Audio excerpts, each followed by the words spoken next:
parle de disparus, on parle de personnes qui ont été arrêtées. Ça a été arrêté par les forces de l'ordre, confondu. Ça peut être la gendarmerie, ça va du DRS, du plus haut niveau jusqu'à le DRS, jusqu'à pas la garde communale, même pas la garde communale, mais jusqu'aux patriotes, ce qu'on appelle les patriotes en Algérie. C'est les miliciens. C'est les civils qui ont été armés dans certaines régions, enfin dans beaucoup de régions d'ailleurs. Donc c'est ces personnes qui ont procédé à des arrestations.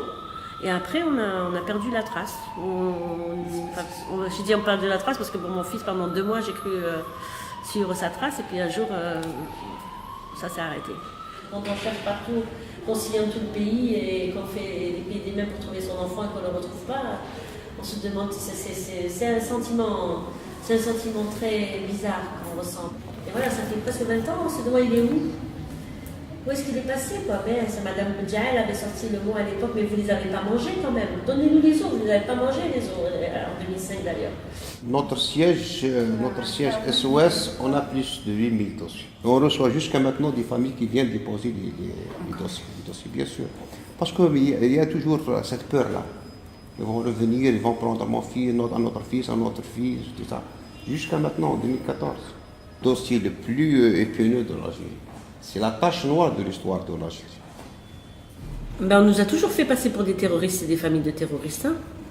Ça marque bien la population. On était bannis de la population. Ce pouvoir ne peut pas effacer notre histoire. On existe. Les familles disparues algériennes existent. Donc on existe. Voilà. On a de très bonnes relations avec la presse écrite, les journalistes qu'on côtoie tous les jours. Ils connaissent bien le dossier des disparus.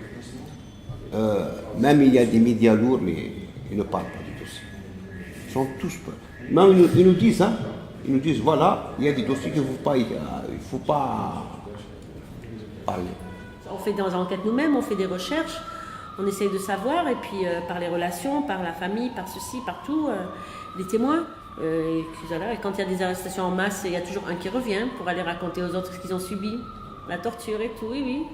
Quand il y a plus de 4 ou 5 personnes qui sont arrêtées, il y a toujours un qui relâche. On a les dossiers, là je vais vous montrer les dossiers. C'est les témoignages des familles où il y a toujours un qui vient et qui raconte la torture, où est-ce qu'ils ont été. Ils supposent où ils ont été, parce qu'ils ont les yeux bandés tout le temps. Il y a des échos qu'il y a toujours des vivants. Mais on ne sait pas qui et combien. Mais notre travail, c'est ça. Le travail qu'on est SOS en train de faire, c'est qu'il n'y aura plus de disparus, soit en Algérie, soit dans le Maghreb, soit dans le bassin méditerranéen, parce que nous, on est membre de réseau Euromed sur la question de la disparition forcée. Donc notre travail, c'est de sensibiliser sur tous les gens. On invite des autres associations comme les victimes de terrorisme, par exemple, avec des Aïrouna, pour participer à ces formations sur les techniques d'entretien et les prélèvements ADN. Parce qu'ils sont concernés aussi, parce qu'il y a aussi des victimes du terrorisme qui sont enterrées dans des charniers, on ne sait pas où, ou dans des cimetières.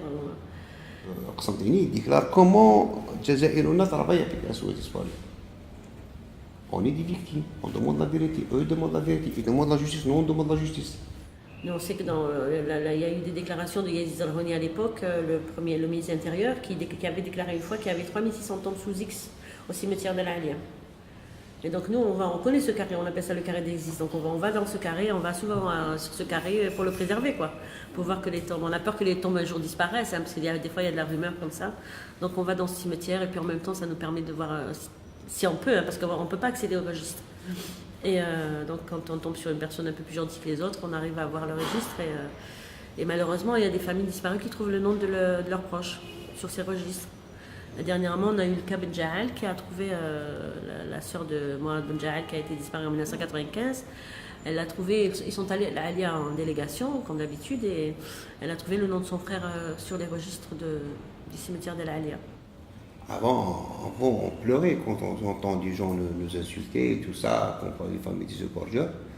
Mais c'est grâce aux formations qu'on est en train de faire avec SOS et le collectif des familles des disparus. On fait des formations, donc nous on a su qu'il faut travailler avec la société civile, il faut travailler avec le peuple, il faut leur montrer que nos enfants ne sont pas des terroristes, que nos enfants, s'ils sont des terroristes, qu'ils doivent être jugés. S'ils ont commis quoi que ce soit, c'est à la justice de trancher. Donc le travail qu'a fait SOS, c'est extraordinaire. Ce mouvement-là, c'est d'accord, il y a des mouvements. Mais ce qu'on a demandé, nous, la société civile, on doit coordonner notre travail. On ne peut pas chacun travailler à son côté et de l'autre côté. On doit coordonner tout ce travail pour sortir un seul mouvement. J'ai rencontré des personnes en France, à Valence, dans une conférence, des Algériens qui m'ont dit qu'ils venaient de sortir d'Ergan. Ergan a été levé. Oui, Ergan a été levé parce qu'il y a eu beaucoup, donc les familles ont appris, il y a eu l'exode vers Ergan. Il y a eu même des taxis qui faisaient la navette, il y a beaucoup de choses qui sont installées et tout ça. Donc le CICR, à l'époque, était en Algérie encore. Après, ils ont été virés. Et donc, ils ont dénoncé ces camps-là. Et Amnesty, je crois qu'Amnesty aussi avait fait des déclarations sur ces camps. Donc, il y a eu un petit peu la pression internationale et ils les ont soi-disant refermés. Mais il n'y a que le GAN qui a été refermé. Il me dit, dans la prison civile de GAN, il y a énormément de personnes qui ne reçoivent jamais de visite. Et je pense que ça doit être les disparus que vous recherchez. Apparemment, c'est une prison, mais jamais eu l'occasion. Une prison civile qui est administrée par les militaires. Monsieur Samteni, moi j'ai discuté avec lui, je lui ai dit, Monsieur Samteni, je parle au nom des familles, je ne parle pas mon nom, moi, parce que moi, il y a ma fille, elle est là devant vous, c'est elle qui est en train de s'exprimer mieux que moi. J'ai dit, alors, voilà, les familles demandent, maintenant, si leurs enfants ils sont morts, il faut leur donner les os. Ils attendent et tout ça, et quand elle a du chagrin, elle va pleurer sur la tombe de son enfant. Sinon, c'est libre. Et il me dit, papa, madame, c'est trop. Je dis, qu'est-ce qui est trop? Le jour qu'on les a détruits, les pauvres malheureux, qu'ils les ont tués, ils les ont engorgés, à chaque fois on trouve quelqu'un allongé par terre, j'ai dit, non, c'était pas trop. Et maintenant, vous me dites que c'est trop. Combien de personnes ils ont attrapé? La femme enceinte et avec un enfant, ils les ont tués. Des milliers de personnes comme ça.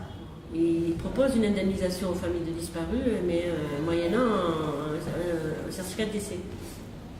Pas un certificat de décès, c'est un jugement de décès. C'est un jugement qui est délivré par le tribunal, comme quand la personne est décédée. Donc cette indemnisation est conditionnée par l'obtention d'un jugement de décès d'abord.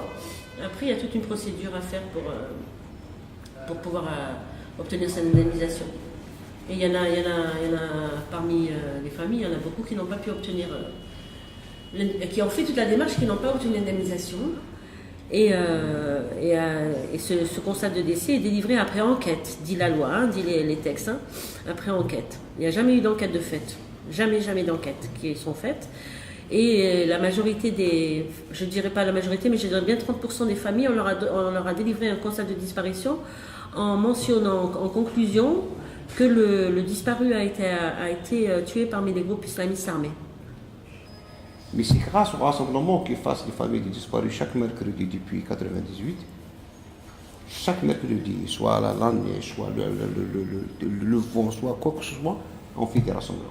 On avait créé des collectifs, des comités, ce qu'on appelait des comités. Tous les mercredis, il y avait des rassemblements dans toutes les régions d'Algérie. Bon, ils ont réussi un petit peu à nous affaiblir, mais il y a toujours ce noyau dur. Il y a toujours 30 personnes. Ça bouge, c'est pas toujours les 30 mêmes personnes, mais il y a toujours 30 personnes les mercredis, debout, en haut. Ils nous ont chassés devant la commission. On s'est rassemblés devant la Commission nationale des droits de l'homme, soi-disant des droits de l'homme. Ils nous ont tapé là en 2010, ils ont décidé de nous effacer du décor. Taf, ils sont arrivés, ils nous ont dispersés en l'espace de... On en riait après. Elle me dit que ça peut te faire ça pour la côte. D'ailleurs, tu vas tomber là. Je ne vais pas, moi je me suis accrochée au fer. Je me suis accrochée comme ça. Elle lui dit non, tu vas partir de là. Je dis non, je ne vais pas. Je reste là. Et tout ça. Et il y avait du monde là. Alors tout d'un coup, il m'arrache les bras comme ça, il me jette, j'ai gringolé jusqu'en bas. Il fallait voir, c'est le premier jour de Ramadan, frapper des vieilles. Ils l'ont frappé avec un coup de pied au ventre. Une vieille, je lui dis, mais c'est pas normal ça. Tu frappes une vieille. Il m'a dit, oui, moi, toi aussi. Moi, il n'y a pas de problème. Il y en a un qui me dit, il n'y a pas de problème. Il n'y a pas de problème. Je frappe une femme. Et j'ai me charrier. Il y avait avec deux bonhommes de la DRS. Il m'a dit, vous voyez, on ne vous a rien fait. Il me dit, non, c'est pas grâce à vous. C'est nous qui avons arraché ce rassemblement. C'est nous, les familles du disparus. Si vous vous donnez des autres, vous allez nous frapper. Mais nous, on l'a arraché. Alors le bonhomme de la DRS, il est éclaté de rire. Ici, c'est moi, j'ai un mec avec Namzia. Non, sinon, si les familles, ils ont arraché le droit de se rassembler, la justice doit faire son travail. L'impunité, qu'est-ce qu'elle ramène? L'impunité ramène que la haine. C'est ça le problème, c'est que pour les autorités algériennes, ils utilisent l'impunité totale pour les agents de l'État ou même les groupes armés, ceux qu'ils ont fait comme des crimes, ils ont relâché, ils font ce qu'ils veulent, ils ont des voitures, ils ont des maisons, ils ont une paix. Donc nous, les victimes, c'est ça le problème.